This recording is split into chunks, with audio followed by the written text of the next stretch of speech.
बरायबाय नोंथांमोन बयखौबो दिनै नैबे फुंबिलि समाव जोंहा दिनै मा होनना बुङो happy Sunday day happy Sunday लोगोसे मा होनना बुङो हेपि पेरेन्टस डे आरोना माने दिनैनि साना पेरेन्टस डे बिमा बिफाखौ मान बावनाय आरो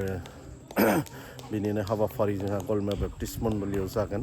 जोंनि मण्डलि हिसाबै बियो आरो जोंनि बर' बेप्टिस्ट कनभेनसनजोंनो बियो थि खालामनानै होखाजानाय आरो बियो जोंनि बर' बेप्टिस्ट कनभेनसननिल' नङा गासै समग्र मा होनना बुङो बिश्वआवनो बे मादार्स डे बे हाबाफारिखौ खालामनाय जायो मानो होनना बुङोब्ला जोंनि बर' बेप्टिस्ट कनभेनसना बेखौ मा होनना बुङो मादार्स डेखौ पेरेन्टस डे खालामबाय आरोना मानो होनना बुङोब्ला बिनिनो हाबाफारि आङो नोंथांमोननो दिन्थिलांगोन नोंथांमोना नायलांबाय था आरोना लोगोफोर आरो भिडिअखौ मोजां मोनोब्ला लाइक कमेन्ट आरो शेयार खालामनो दाबाव आरो बे पेरेन्टस डेनि जि मोजां बिखयखौ नोंथांमोना गाहाय आलासिनि गेजेरजोंनो खोनासंनानै लादो आरो आं बेखौ मोजाङै एक्सप्लेन खालामजोबनो हानाय नङा बेनिखायनो नोंथांमोननो आङो खोनासंहोगोन आरोना लोगोफोर नोंथांमोना भिडिअखौ जोबजासिम नायलांबानो जाबाय बुङो पेरेन्टस डेआवथ' मा होनना बुङो जायहा बिमा बिफा दङ बिथांमोना बिबार गोजा लायो आरो जायफ्रा बिमा बा बिफा गोमाबाय बिथांमोना गुफुर बिबार लायो आरो बिदिनो मा होनना बुङो जोंनि गलमे बेप्टिस्ट मण्डलिनि जि लाइमोन सेंग्रा सिख्लाफोरा दिनै बिमा बिफाखौ मान बावदों आरो गांसे मा होनना बुङो गांसे रुमाल आरो बिबार बारसे होनानै बिथांमोना मान बावदों बिनिबो हाबाफारि नोंथांमोना गुवारै नायलांबाय था आरो दे लोगोफोर नुलांगोन माबायदि खालामनाय जायो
गोदानाव हाबफेराखैमोन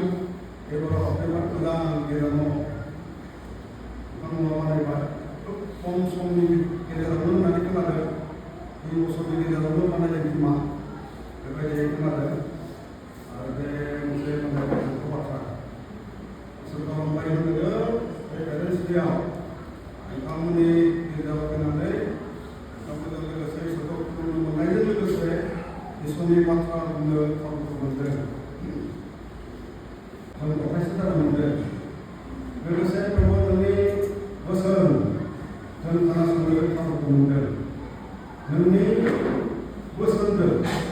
फोरबोजों साफ्रोमबो बेयाव थानाय साफ्रोमबो नों खोथा बुंगोन आरो लोगोसे नोंनि गेदेरथार आशीर्बादखौ जों बुंगोन बेबायदि फोथायनानै बाथ्राफोरखौ इसुनि मुङै बुंबाय आमीन दानि शिक्षाबा हाबै जाबाय बिमा-बिफानि थाखाय दिनै जोङो बेयाव नोंसोरो सोलोंथाइ गियान बिमा-बिफानिखौ दिनै टाच खालामनो हानाय नङा मोजां मोना समनि आंखालाव आङो सेस्था खालामनो एसेबाबो सावरायनो थाखाय दे गिलु बालु सम दोङो नैथि तिमथि 1:1 जुदि पास खालायोब्ला जों बेयाव नुदों एकदम गिलु बालु समावनो दोङो जि समावहाय मानसिफोरा बिमा-बिफाखौ अबहेला खालामदों जि समाव बिमा-बिफाखौ मान होयि जादों बिमा-बिफाखौ एनेकि बुथारलायनाय जादों बेफोरखौ नोंथांमोनहा नुगासिनो दोङो गावनि बिमाखौ खर' थबस' दानस'नानै बस्थायाव सोनानै खानायाव लाना थांनाय नोंथांमोना निफ्राय खोनादों गावनि बिफाखौ बस्थायाव सोनानै बयखौबो दैयाव गारसोमहैनाय गारहरनाय खोनादों खायसेया बिमाबो न'नि गथ'आ आरो बिनि हिनजावा महाबा गोजानाव साख्रि मावनो थांसिगोन महाबा आमेरिकायाव इंलेन्डआव थांसिगोन बिमा-बिफा सोरजों थालांदों बोरायबाय बुरैबाय बिसोरबो थांफानो हालिया लांफानोबो हालिया मा खालामदों आश्रमाव गालांदों सोरबा बोरायखौ सोरबा बुरैखौ बेबायदि आश्रमाव गालांदों आलाय आखानि मालायनि आखायाव देरनो गोनां जादों थांनानै थानो गोनां जादों बिथांमोननिफ्राय खोनादों जोंनि बे ओनसोलावनो बिफाया जेब्ला गिर्जानिफ्राय सानडे स्कुल लायोसोमोन सानडे स्कुल एदाल क्लास लायो न'नि सानडे स्कुलनिफ्राय ओंखारबोदों फैदों न'आव हाबफैदों जावखाना दोननाय हाखराव मांखराव हाखराव बिफाखौ देथारनानै बेयावनो फबनानै दोनदों गोजाननि बाथ्रा नङा जोंनि बे जायगानि बाथ्राफोर बेबायदि गिलु-बालु समाव बोथोराव जों दोङो निर्दय अनलायनाय गैयि बिमा-बिफाखौ मान होयि बिमा-बिफानि प्रति अननाय गैयि बेबायदि समाव जों दोङो जायगाफोर आरो जाबावगोन गिलु-बालु समाव फैबाय नाथाय बेबायदि समावबो नोंथांमोना बेयाव पेरेन्टस डे होननानै बिमा-बिफानो मान होनो इच्ছা खालामदों बे जोबोद गोजोनथाव बाख्नायजाथाव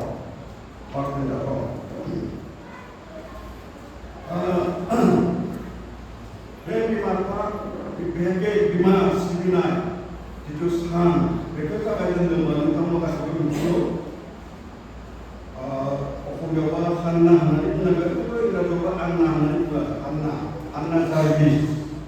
आन्ना जार्भिस गोसोआव दङ आंनिफ्राय आरो बिथाङा आमेरिकानि बे फिलाडेल्फिया होननाय जायगामोन बिथाङा बिथांनि जिथु जायगायाव बिमामोन बे बिमाया माबा 1907 सनाव बिमा मे मासनि 1907 सननि मे मासनि सेकेन्ड सानडेखौ थिग खालामबाय नैबे दिनै एकदम थिग गोग्लैदों आरो सेकेन्ड सानडे आरो 11 तारिखआबो 11 दिनै ना जायगाय खालामनानै बे खालामनानै आरो बै जात्रा खालामनाय तारिख बेबायदि खालामनायानो बे एकदम गोग्लैनो हानाय नङा सेकेन्ड सानडे 1907 सनाव बिमा थैखांनायनि बोसोरनि उनाव बे बिमा सिबिनाय सानखौ अर्थात मादार्स डे होननानै खुंजेननाय जादों आन्नाया अर्थात बे जायजना बिमा सिबिनाय सानखौ गायसनजेननायमोन बिथाङा 1948 सालाव थैयो आरो बेसेबां बैसोआव 84 बोसोर बैसो जाबायमोन बेहा थैनाय समाव बिनि जारिमिना नैबायदि बेखिनियानो दा जों थांदोंनि मानो बे बिमा सिबिनाय एबा बिमाखौ सिबिनाय बे सानखौ जों खुंनांगौ बेखौ जानो हागौ आन्ना जार्भिसआ बेखौ मिथियोमोन जे बिमानि अननायनि बायरे एबा बिमानि अननायनि अनगायै गुबुन रावबो जों बुहुमाव बांसिनै बुंनो हाया लोगोसे बे बिफानि फोरबोखौ बुंनांगोन बिफानि सिबिनाय सानखौ एसे उनावसो खालामदों उनावसो जादों एसे उनाव आरो बेखौ खालामदोंमोन जन ब्रुस होननाय सासे मानसिया मिसेस जन ब्रुस आइजो मानसि पेरेन्टस डेआव मादार्स डेआव थांनायाव बे मुलुगाव फोरमायदों मानो बिमाखौ मानो बिफाखौ नङा मानोना बेहा मोनसे खौरांखौ बे गोसोखांबाय बे नुदों जे सासे बिफाया 6 जन गथ'फोर बिमाया उन्दैयावनो बे गथ'फोरा देरस्लाबालाबा फैबाय 6 जन गथ'फोरखौ बे बिफाया खांनो गोनां जादों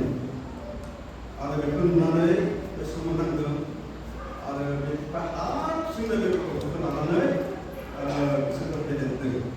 नै बेखौ लानानैनो बेखौ साननानैनो उनाव बिफाफोरनि मोनसे बिफाफोरनि माबाखौ दिन हिसाबै खुंनो थाखाय थिग खालामनाय जायो आरो बेखौ 3rd सानडे जुन दाननि 3rd सानडेआव खुंनाय जायो दाबो खुंनाय जायो जोंनियाव जों लोगोसेनो खालामदों पेरेन्टस डे हिसाबै जों खुंदों खिन्थु आमेरिकाफोराव मादार्स डे फादार्स डे बेलेग बेलेगै खुंनाय जायो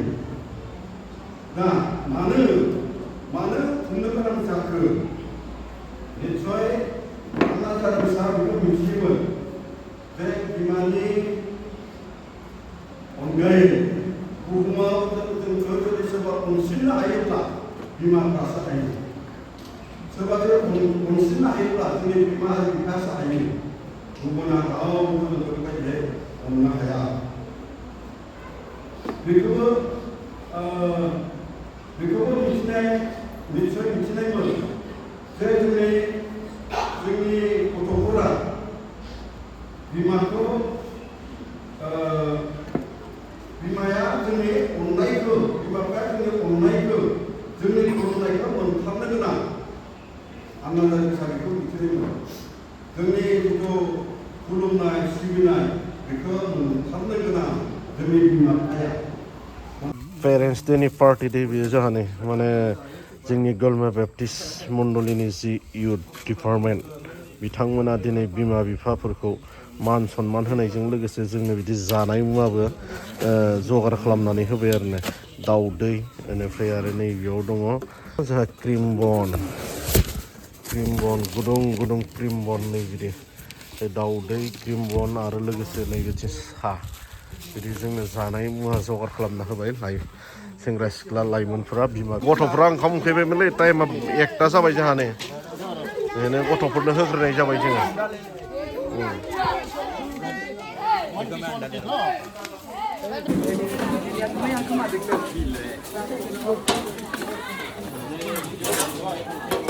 पेरेन्टस डेनि थारमाने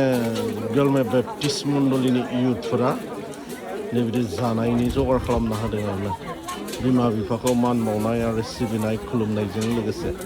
गलमा मण्डलिनि बिमा बिफाफ्रा नै बिथांमोनानो नै नायदो आरो नोंथांमोना प्रग्रामाव नुबोखादों दहैयो आरो दायो नैबेयाव जोंहा मा होनना बुङो टि टाइम आरो ना प्रग्रामा जोब्बाय